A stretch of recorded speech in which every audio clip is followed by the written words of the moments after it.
Good morning, dear students. Today we are going to study last chapter of our second book that is about environmental chemistry. Okay, so here it is.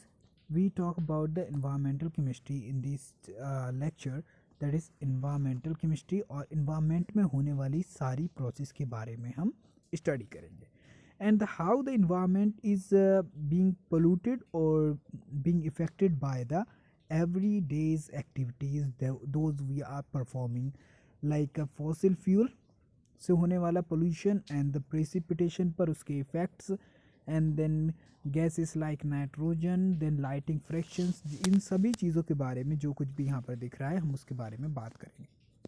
Okay, now try to understand कि what we really need to study first.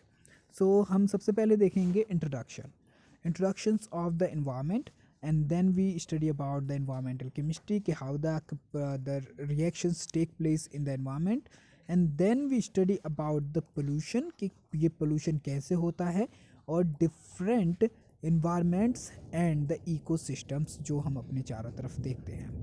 For example like water ecosystem, air ecosystem और soil ecosystem, तो हम इनके बारे में बात करेंगे और इनमें पोल्यूशन के इफ़ेक्ट क्या होते हैं. We also study about them too. Okay, here it is the chemical reactions जो इन्वायरमेंट में होती हैं, जैसे for example formation of smokes, major atmospheric pollutants जो होंगे. फिर हम बात करेंगे एसिड रेन की और एसिड रेन के इफेक्ट के बारे में, फिर ओजोन डिप्लेशंस के बारे में. ठीक, ओजोन डिप्लेशन कैसे होता है उसके बारे में और what type of gases are responsible for the ozone depletion. And then we also talk about the greenhouse effects. Okay, greenhouse effect and global warming और ये किसकी वजह से, the causes of them we also discuss about these two. Okay, then the alternate of green chemistry कि हम इसे किस तरीके से यूज़ कर सकते हैं as a tool to reduce the pollutions, जिससे हम पोल्यूशन से बच सकें. फिर हम बात करेंगे कि इसे कंट्रोल करने के लिए क्या प्लान्स हैं और इन्वायरमेंटल पोल्यूशन को किस तरीके से कम किया जा सकता है. We study over here. Okay, move to the next slide. Or here we really need to understand the meaning, definitions and the components of the environments. Okay, so the term, first of all, the term environment has been taken from the French word environia. इसका meaning होता है surrounding, यानी कि everything that is around you that is called the surrounding. ठीक, it is refer to biotic यानी कि जो living होते हैं और abiotic those were non living and we call them the physical और non living materials. We are every day affected by the things they are around us. तो हम इसके बारे में इस जगह पर बात करेंगे. इन्वायरमेंट रेगुलेट द लाइफ, यानी कि जो भी लाइफ है, जो भी लिविंग ऑर्गेनिज्म है, environment is regulate them organism including the human beings, जितने भी लिविंग ऑर्गेनिज्म हैं एंड इंक्लूडिंग अस, ये क्या करता है, एनवायरनमेंट रेगुलेट करता है. Ordinarily environment refer to the materials and the forces, यानी कि जैसे जनरली हम बात करते हैं कि इन्वायरमेंट बात करता है अबाउट मटेरियल्स की और द फोर्सेस की that surrounds the living organism, जो कि हमें या फिर जितने भी लिविंग ऑर्गेनिज्म हैं उनको सराउंड किए हुए है. It is comprised the interacting systems of the physical, biological and the elements which are interlinked both individually and collectively, यानी कि जो भी चीज़ें एक दूसरे के साथ फिजिकली और दूसरे तरीके से बायोलॉजिकली और एलिमेंटली कनेक्टेड हैं, इंटरलिंक्ड हैं एक दूसरे के साथ, उनके बीच की रिलेशनशिप्स को बनाता है. एंड इकोसिस्टम, अगर हम इकोसिस्टम की बात करें तो it is a network.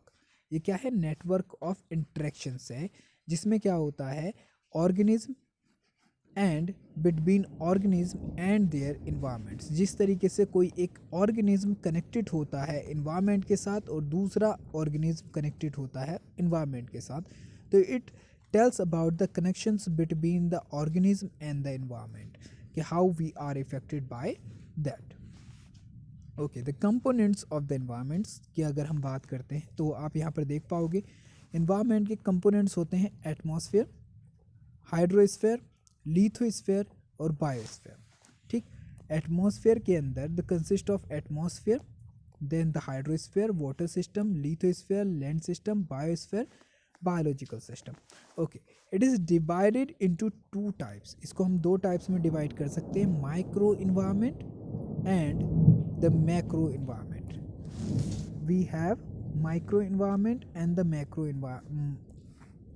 Environments. We have two environments generally, जिसमें हम बात करने वाले हैं। एक तो होगा हमारे पास माइक्रो और दूसरा हो जाएगा हमारे पास मैक्रो। माइक्रो का मतलब होता है कि कोई चीज़ जो बहुत छोटी हो, छोटे लेवल पर अगर हम किसी चीज़ की स्टडी कर रहे हैं, दैट्स नोन एज माइक्रो। और अगर हम किसी चीज़ की बड़े लेवल पर स्टडी कर रहे हैं तो that is known as macro environments. जैसे फॉर एग्जांपल, अगर इन कंपेरिजन ऑफ द कि यहाँ पर ये पूरा एक जो पिक्चर बनी हुई है, ये रहा हमारा बायोस्फीयर। ठीक, this is called whole atmosphere, this is called biosphere and this is called lithosphere. And ये रहेगा हमारा हाइड्रोस्फीयर, यानी कि जो वाटर के अंदर इकोसिस्टम होगा that is known as hydrosphere. And the atmosphere के अंदर होगा वो एटमॉस्फेयर हो जाएगा। और यहाँ पर जो बायोलॉजिकल लिविंग और नॉन लिविंग के बीच में होगा that is known as biosphere. And यहाँ पर आ जाएगा लिथो, जो कि लैंड के अंदर होता है। Also be divided into physical and biotic environment. Physical यानी कि जो नॉन लिविंग होते हैं उनके, और हम इसको और डिवाइड कर सकते हैं जो बायोटिक इन्वायरमेंट्स के अंदर होता है। Physical environment refer to all abiotic factors, यानी कि जितने भी अबायोटिक फैक्टर होते हैं, और condition like temperature, light, rainfall, soil और minerals. These are all are the abiotic factors comprise of the atmosphere, lithosphere and the hydrosphere। इन तीनों को मिलाकर, ठीक। तो बायोटिक जो होता है environment, that all biotic factors होंगे जिसके अंदर जितनी भी लिविंग फॉर्म्स होती हैं, जैसे फॉर एग्जांपल प्लांट्स होंगे, एनिमल्स होंगे और माइक्रो ऑर्गेनिज्म होंगे, बहुत छोटे छोटे माइक्रो ऑर्गेनिज्म जो होते हैं लिविंग। तो these all were included in it. Environmental chemistry की अगर डेफिनेशन की बात करते हैं हम, तो इसमें आता है कि environmental chemistry is the scientific study of the chemical and biochemical phenomenon that occur in the natural environments. यानी कि जितनी भी केमिकल और बायोकेमिकल फिनोमिनन या प्रोसेस या रिएक्शंस इन्वायरमेंट के अंदर होती हैं, those all were called natural environment. Okay, it can defined as study of the sources, reactions, transport, effect and fates of the chemical reactions, air, soil and the water environments due to anthropogenic activity and the biological activities. यानी कि जिस तरह की भी study हम इसके अंदर करते हैं, दोस कम अंडर द सोर्सेज, कि किस सोर्स से है, क्या ट्रांसपोर्ट इफेक्ट होते हैं, क्या फेट्स होता है वाटर इन्वायरमेंट से, या फिर anthropogenic activities and biological activities से। The impact may be felt on local scale, यानी कि जो इसके इम्पैक्ट होंगे could be felt by the local scale through the presence of the pollutants, जिसकी प्रेजेंस ऑफ पॉल्यूटेंट्स की, और टॉक्सिक सब्सटेंसेस, जो कि टॉक्सिक सब्सटेंस होंगे arising from the chemical waste site. जैसे फॉर एग्जांपल कोई एक फैक्ट्री है, ठीक, उस फैक्ट्री से जो भी वेस्ट निकलता है और वो पॉल्यूटेंट्स जाकर नॉर्मल वाटर के अंदर क्या होते हैं, मिक्स हो जाते हैं। उसके बाद जो उससे डिसीज़ फैलेगी या उसके जो केमिकल्स का फॉर्मेशन हुआ था, उस केमिकल्स की वजह से जो दूसरी स्पीसीज़ हैं उनकी लाइफ पर इफ़ेक्ट होगा, these all were cold pollutant. यानी कि जिसकी वजह से ये इफ़ेक्ट हुआ है उसे हम बोलेंगे पॉल्यूटेंट, और जिसकी वजह से ये पॉल्यूशन फैल रहा है। और जो भी केमिकल वेस्ट की साइड होगी जहाँ पर ये फैला है, ठीक, उसे हम स्टडी करेंगे on the global scale, the global warming. और फिर हम बात करते हैं अगर मैक्रो लेवल पर या बहुत बड़े लेवल पर, that is called the global warming. Okay, environmental pollution. तो इन्वायरमेंटल पोल्यूशन की बात करें तो इफेक्ट ऑफ अनडिज़ायरेबल चेंजेस, यानी कि जिसकी इच्छा ना हो, जिसकी ज़रूरत ना हो, ऐसे चेंजेस क्रिएट होने लगें इन्वायरमेंट के अंदर, due to introduction of the contaminant. Contaminant का मतलब होता है किसी ऐसी चीज़ के आ जाने से जो क्या कर रही हो, उसे ख़राब कर रही हो, दैट हैव हार्मफुल इफ़ेक्ट, जिसके हार्मफुल यानी कि नुकसान पहुंचाने वाले इफेक्ट हो ऑन प्लांट्स, एनिमल्स और human beings, these are called pollution. इसको हम बोलते हैं पोल्यूशन। और जिस सब्सटेंस से ये पोल्यूशन होता है उसे बोलते हैं हम पोल्यूटेंट्स, यानी कि जो मटेरियल पोल्यूशन करेगा उस मटेरियल को बोलेंगे हम पोल्यूटेंट्स। ठीक, whereas contaminant is the pollutant caused irreversible damage, यानी कि ये कंटामिनेंट जो होता है ऐसा इफेक्ट करता है जैसे कि जो इरिवर्सिबल हो, यानी कि जिसको ठीक ना किया जा सके। और लेथल इफेक्ट और टू एयर, यानी कि इसका इफेक्ट एयर पे हो सकता है, वाटर पे हो सकता है, सॉइल पर हो सकता है, बायोटिक कम्युनिटीज़ पर हो सकता है। तो these all were known as effects of the pollutants और कंटेमिनेंट की। जैसे फॉर एग्जांपल अगर हम क्या करते हैं कि वाटर के अंदर कोई चीज़ मिला दें तो उससे क्या होगा, वो कंटेमिनेटेड हो जाएगा, यानी कि पोल्यूटेड हो जाएगा। और ये पोल्यूटेड मटेरियल को या पोल्यूटेड वाटर को अगर कोई भी स्पीसीज़, अगर ह्यूमन बींग पीता है, कोई भी बायोटिक या माइक्रो ऑर्गेनिज्म मतलब उसका यूज़ करते हैं या उसमें रहते हैं, तो उनके ऊपर कुछ हार्मफुल इफ़ेक्ट होंगे जिसकी वजह से वो डैमेज हो सकते हैं completely, और these are very very lethal effects. Pollutants can be solid, ये solid भी हो सकते हैं, liquid भी हो सकते हैं, even it could be gas। तो अगर हम solid की बात करते हैं जैसे कोई रेडियो एक्टिव मटेरियल हो, ठीक। लिक्विड की बात करते हैं तो लिक्विड जैसे पेट्रोल, डीजल अगर वाटर के अंदर मिल जाए, ठीक। और अगर हम बात करते हैं गैसेस की जैसे कार्बन डाइऑक्साइड या कार्बन मोनोऑक्साइड, इनकी परसेंटेज बहुत ज़्यादा हो जाए एयर के अंदर, प्रेजेंट इन ग्रेटर कंसनट्रेशन, और ये बहुत ज़्यादा कंसनट्रेशन में आ जाए, are produce due to human activities. और ये प्रोड्यूस किस वजह से होते, ड्यू टू ह्यूमन एक्टिविटीज़ से, जिससे क्या होता है, नेचुरल हैपनिंग टेक्स प्लेस, यानी कि नेचर में जो प्रोसेस होती हैं वो होती हैं जिसकी वजह से क्या होगा कि पोल्यूशन होता जाएगा, और वो किसी ना किसी तरीके से ह्यूमन बींग्स को और जो जितने भी इकोसिस्टम्स हैं उनके ऊपर अपना इफ़ेक्ट छोड़ देते हैं। Pollutants which are slowly degradable, यानी कि कुछ पॉल्यूटेंट्स क्या होते हैं जो धीरे धीरे क्या होते हैं, डिग्रेड होते हैं, यानी कि ख़त्म होते हैं। Remains in the environment and unchanged form, यानी कि वो क्या रहते हैं, इन्वायरमेंट्स में पड़े रहते हैं अनचेंज, जैसे for example plastic, for many decades, बहुत सालों तक। Substance such as dichloro diphenyl trichloroethane, जिसे हम बोलते हैं DDT, it is used to kill the insects and the other materials, kind of things like microorganism in the crop, or sometime to kill the rats or some other animals। तो ये क्या होते हैं कि लंबे टाइम तक ये अनडिग्रेडेबल की फॉर्म में पड़े रहते हैं, जैसे प्लास्टिक मटेरियल होते हैं और हैवी मेटल्स होती हैं, मैनी केमिकल्स और न्यूक्लियर वेस्ट जो होते हैं, ये हमेशा क्या करते हैं, लंबे टाइम तक इन्वायरमेंट में पड़े रहते हैं, जिसकी वजह से क्या होता है, इन्वायरमेंट में ये एज अ पॉल्यूटेंट काम करते हैं बहुत लंबे टाइम तक। इन्वायरमेंटल पोल्यूशन, तो pollutants originate from a source, जो भी पोल्यूटेंट होंगे वो किसी न किसी सोर्स से ओरिजिनेट होंगे, get transported by the air और water, or dumped into the soil, और ये क्या होते हैं, ये ट्रांसपोर्ट हो जाते हैं बाय द एयर और बाय द वाटर, और सम टाइम क्या होता है, ज़मीन के अंदर डंप्ड कर दिए जाते हैं, दबा दिए जाते हैं बाय ह्यूमन बींग्स। और ह्यूमन बींग्स क्या करता है इसको, यानी कि हम लोग इसको ज़मीन के अंदर दबा देते हैं। जैसे फॉर एग्जांपल अगर किसी एक सोर्स से ये जनरेट हुए, उसमें हम मान सकते हैं कि एग्रीकल्चर के थ्रू हो गए, या फिर आग लगने के फॉरेस्ट फायर के थ्रू हो गए, या फिर हम मान सकते हैं कि यहाँ पर जो फैक्ट्रीज़ हैं उसके थ्रू हो गए। फिर इनका ट्रांसपोर्ट होगा, ट्रांसफॉर्मेशन होगा from one place to other, या फिर उसी प्लेस पर आप देखोगे कि ये आपको एयर के थ्रू या लिक्विड वाटर के थ्रू ये एक जगह से दूसरी जगह मूव कर पाएंगे, ठीक। और फिर क्या होता है कि ये दोबारा से ज़मीन पर आ जाते हैं in the form of air और सम अदर वेज, और यहाँ से एज अ वेपोराइजेशन ये क्या करेंगे, इस पूरे एरिया को इफेक्टेड करेंगे, और इसका रिजल्टेंट क्या होगा, ह्यूमन बींग्स और दो other animals they are living around, उनके ऊपर इनका इफेक्ट नज़र आएगा। Understand, okay.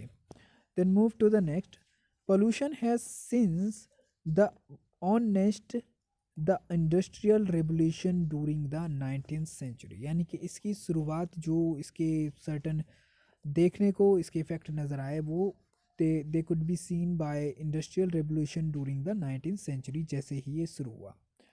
Technological process facilitated by super efficiency, overproductions, overconsumptions are main causes of serious deteriorations of the natural resources. इन सभी इफ़ेक्ट के अंदर हमने जो एक ख़ास चीज़ नोटिस की कि इसके अंदर आपने देखा बहुत सारे नेचुरल रिसोर्सेज इफ़ेक्टेड हुए, यानी कि उनका यूज़ किया गया. ठीक है. The environmental pollution is a problem both in development and developing countries, यानी कि जो कंट्रीज़ ऑलरेडी डेवलप हैं और जो डेवलप हो रही हैं उनमें एक ये सीरियस प्रॉब्लम है.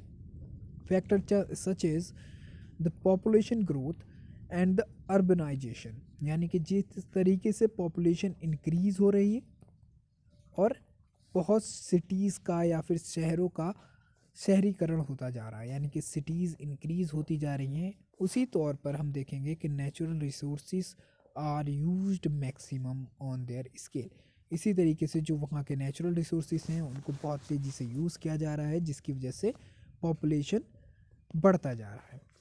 पोल्यूशन, पॉपुलेशन बढ़ रहा है और पॉपुलेशन की वजह से पोल्यूशन बढ़ रहा है. अगर हम इसको क्लासीफाई करते हैं तो pollution can be broadly classified according to the components of the environments, यानी कि कंपोनेंट्स जो इन्वायरमेंट के होते हैं उसके बेसिस पर हम इसको ब्रॉडली क्लासीफाई कर सकते हैं. Major of these are air, atmosphere, water pollution, soil pollution and industrial pollution, यानी कि इंडस्ट्रीज से निकलने वाला धुआं या फिर waste water. Pollution are generally grouped under two classes. The first class वही होगा जिसमें हम बात करेंगे अबाउट बायोडिग्रेडेबल पोल्यूटेंट्स, यानी कि ऐसे पोल्यूटेंट्स जो क्या होते हैं ईजिली डिग्रेड्स हो जाते हैं. फिर बात करते हैं हम नॉन बायोडिग्रेडेबल पोल्यूटेंट्स, यानी कि ऐसे पोल्यूटेंट्स जो ईजिली डिग्रीगेट नहीं होते. जैसे फॉर एग्जांपल डिग्रेडेबल पोल्यूटेंट्स की बात करें, इसमें आते हैं broken down by the activity of macro organism, यानी कि जो छोटे छोटे ऑर्गेनिज्म होते हैं, बैक्टीरिया होते हैं, वायरसेस होते हैं, नॉर्मली बैक्टीरिया और स्मॉल ऑर्गेनिज्म होते हैं, ये क्या करते हैं उनमें एंटर कर जाते हैं, enter into the biogeochemical cycle. And for example जैसे डोमेस्टिक वेस्ट होता है, जैसे फॉर एग्ज़ाम्पल सब्जी या फलों के छिकले वगैरह होंगे, या फिर सीवेज होगा नालों में बहने वाला पानी, एग्रीकल्चरल रेसिड्यू होगा जो एग्रीकल्चर में जो बेकार मटेरियल बचता है, पेपर है, वुड है, दे कुड बी डिग्रेगेट बायोडिग्रेडेबली, ये पोल्यूटेंट्स ख़त्म हो जाते हैं. बट अगर हम बात करते हैं नॉन बायोडिग्रेडेबल पोल्यूटेंट्स की, तो इसमें आते हैं जैसे ये स्ट्रॉन्गर केमिकल बॉन्डिंग पाई जाती है इनमें, do not break down into simpler and harmless products के अंदर आसानी से, जैसे पेस्टिसाइड जो खेतों में यूज़ किए जाते हैं, हैवी मेटल्स जो हैवी मेटल्स होती हैं, प्लास्टिक्स होता है, और रेडियो एक्टिव मटेरियल्स यानी कि न्यूक्लियर वेस्ट जो होता है, ये सभी क्या करते हैं, ये नॉन बायोडिग्रेडेबल पोल्यूटेंट्स में आते हैं. या फिर अगर ये बायोडिग्रेडेट होते भी हैं तो it takes a lot of times और like 1 or 200 years, something like that. अब बात करते हैं हम types of the pollution. As it is in the industry we see the smoke, it is the reason of the air pollution. अगर हम water pollution की बात करते हैं तो it is the water that coming out from the factories, तो ये क्या करता है, ये पानी को पोल्यूट कर देता है. अगर हम सॉइल पोल्यूशन की बात करें तो ये जो पॉलीथीन और प्लास्टिक होता है, अगर ये सॉइल के अंदर मिल जाए तो ये सॉइल को क्या कर देता है, बंजर कर देता है. तो ये क्या कर रहा है, यहाँ पर सॉइल पोल्यूशन कर रहा है. और ऐसे ही हम बात करते हैं नॉइस पोल्यूशन की, यानी कि जो ऐसी चीज़ें जो बहुत ज़्यादा आवाज़ करती हैं उसकी वजह से क्या होता है, नॉइस पोल्यूशन होता है. तो normally you can understand that. Okay, the next thing that we are moving to atmospheric or air pollution. Atmospheric pollution और एयर पोल्यूशन के बारे में. If we talk about the definition of it, then introduction of particulates, these are the particle of dust, particle of the metals, or particles of the other things, is known as particulate matter. You can see that ppm के नाम से particulate matters के मतलब newspaper में हमेशा इसका number भी आता है. ठीक. आर द harmful substances, ये क्या होते हैं? harmful substances होते हैं, such as gases into earth atmosphere. Air pollution may come from anthropogenic natural resources, और ये जो पुराने रिसोर्सेज हैं, ठीक, डीजल पेट्रोल वगैरह का यूज़ या गैसेस वगैरह का use, that is also reason of the air pollution. Pollutants can be solid particles, ये सॉलिड पार्टिकल्स हो सकते हैं, लिक्विड ड्रॉपलेट्स हो सकती हैं, और गैसेस भी हो सकती हैं. Okay, here it is. Air pollutions are classified into primary pollutants और सेकेंडरी पोल्यूटेंट्स. तो इसमें क्या देखोगे आप, प्राइमरी के अंदर आते हैं usually produced from a process such as from a volcanic eruptions, यानी कि जब वॉल्कोनिक्स जो होते हैं उनमें से जब एस निकलती है, जब उनका इरप्शन होता है, तो जैसे ज्वालामुखी से निकलने वाली राख वगैरह जो होती है.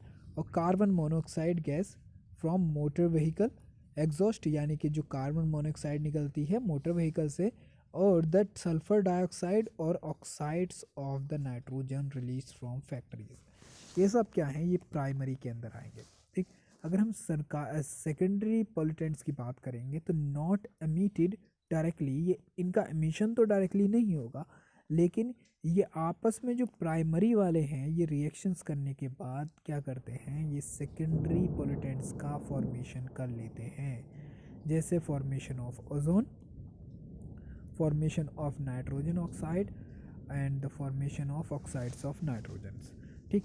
अगर हम बात करें तो सबसे ज़्यादा पोल्यूशन होता है air pollution about the industry, because they produces a lot of amounts of carbon monoxide and the nitrogen oxides, sulfur oxides and carbon dioxide.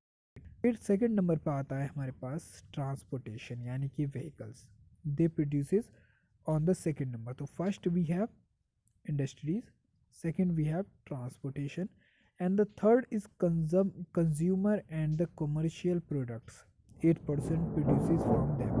तो यहाँ पर क्या आ जाएगा हमारा, first, second and third is agriculture waste when burn और produces a lot of the gases too. तो यहाँ पर थर्ड नंबर पे गैस आ जाएगा, एंड फोर्थ नंबर पर आएगा हमारा consumer and the commercial products. Okay, and the fifth number is other, anything it could be, and the seventh number is here, that is commercial and residential heatings, वो that is 1%, यानी कि human being की simple activities के अंदर produce होने वाली heat से जो पोल्यूशन होता है. Okay, here it is how atmospheric pollution is caused, यानी कि एटमॉस्फेरिक पोल्यूशन किस तरीके से होता है. तो most of the air pollution result from the burning of the fossil fuel, जिससे हमको CO2 एमिशन होगा. ठीक. सच एज जैसे हम कोल, ऑयल और नेचुरल गैस का यूज़ करते हैं और गैसोलीन का यूज़ करते हैं, और इसकी जगह पर टू प्रोड्यूस क्या करने के लिए, इलेक्ट्रिसिटी और पावर आर व्हीकल्स. इन दोनों कामों में हम इन चीज़ों का यूज़ करते हैं to use energy, to produce energy. और जब हम एनर्जी प्रोड्यूस करते हैं तो वी फाइंड कि यहाँ पर क्या होता है कि कार्बन डाइऑक्साइड और कार्बन मोनोऑक्साइड जैसी गैसें रिलीज़ होती हैं.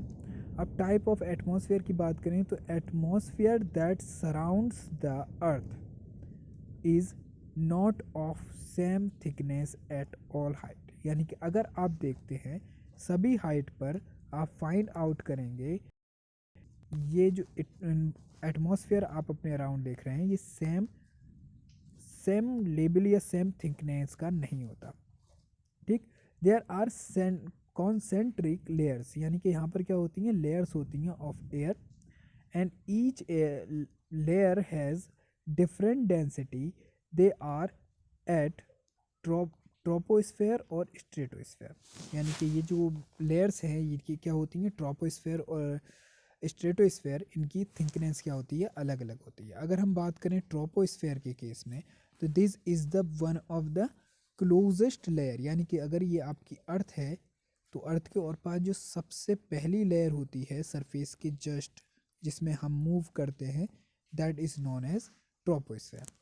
तो इसे बोलते हैं lowest region of the atmosphere in which the human beings along with the other organism live.